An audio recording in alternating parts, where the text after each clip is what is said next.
More than 200 Americans are back on U.S. soil after fleeing Wuhan, China, to escape the coronavirus there.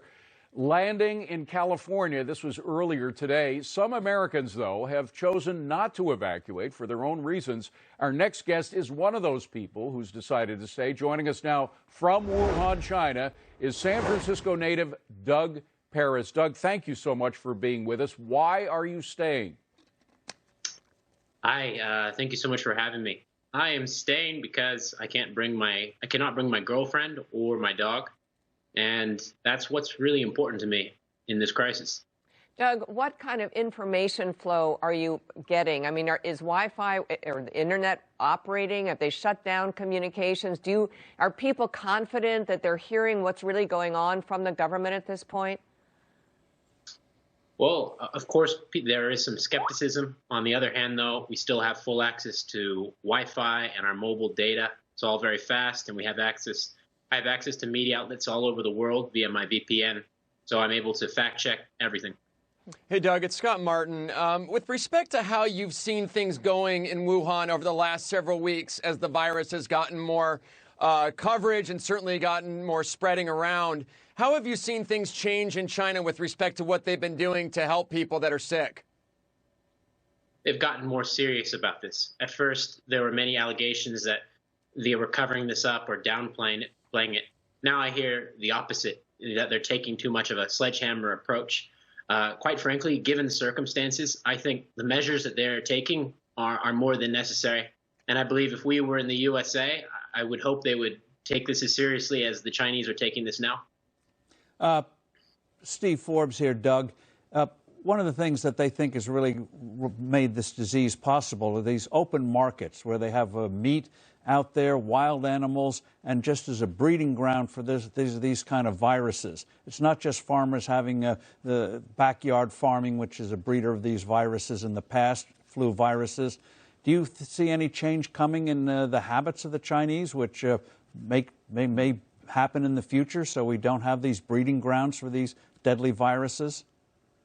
Well, I certainly hope so. Even after SARS, there were changes about public health, and I believe after this crisis, there will be changes. I also believe that it's very important to note that public hygiene and sanitation varies greatly from province to province. Unfortunately, Hubei province has a bit of a bad reputation for sanitation, even in China. Nevertheless, I really hope that going forward, there will be improvements, and I believe after this there will be. It's cost the Chinese economy. I mean, I'm president in some, so I imagine there will be changes in the future. This will be a proverbial black swan event. Hi, it's Robert. So I'm glad to see you're healthy. A couple questions. Why are you healthy where others are not? What are you doing differently? And why do you feel you'll be able to stay healthy? And then what do you, as someone in the U.S., how do you think we should look at it, what happens 1 week, 1 month, from today? How are you seeing it? Well, I've listened to the experts, and statistically speaking, we're still not sure whether it will be any more deadly than, the normal influenza. Also, the median age of the sick, I believe it's 65, and it typically impacts those who already have health problems. So the elderly and the very young with health problems are the most at risk.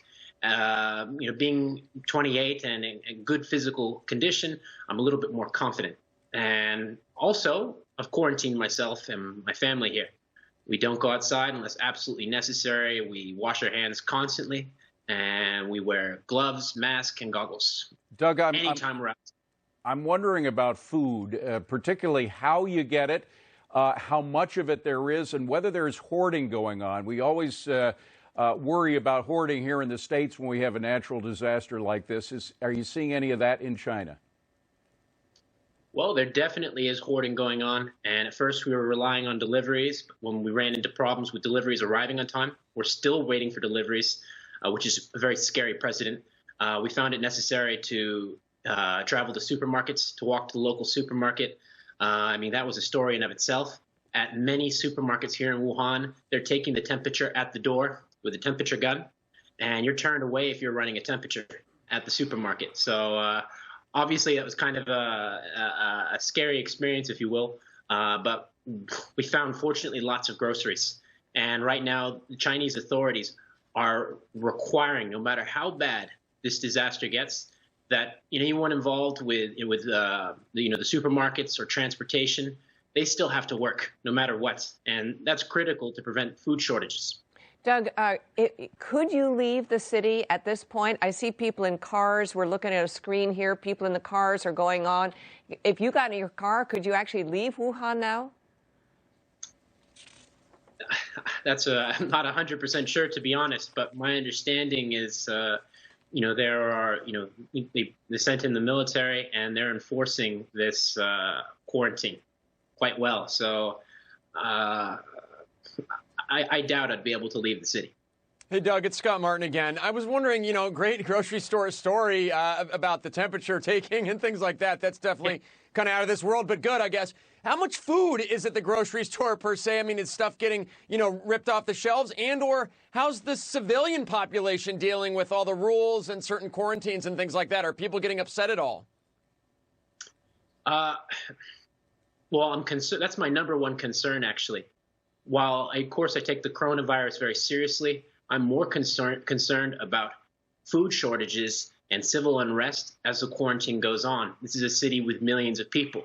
And since, we have a quarantine here, my concern is that, prices and supply and demand aren't operating, with market forces. We're relying on the state to bring in food. So my concern, is that we'll have food shortages in the future since we're not relying on market forces. We're relying on, the state government to bring in food. So we'll have to see what happens. It's definitely my biggest concern. Fortunately, we've stocked up with hundreds of dollars worth of food and water here. Doug Perez, we wish you the very best, Doug, and please stay in touch. We'd love to get updates from you on how the situation is going there. Thank you very much for joining us. And again, our best wishes to you and your girlfriend, and of course your dog too is hanging out there as well, right? Yep. Yeah, right. Chubby the apocalypse dog. Doug, thank you very much. Good to see you. Glad you're keeping your humor up. Well,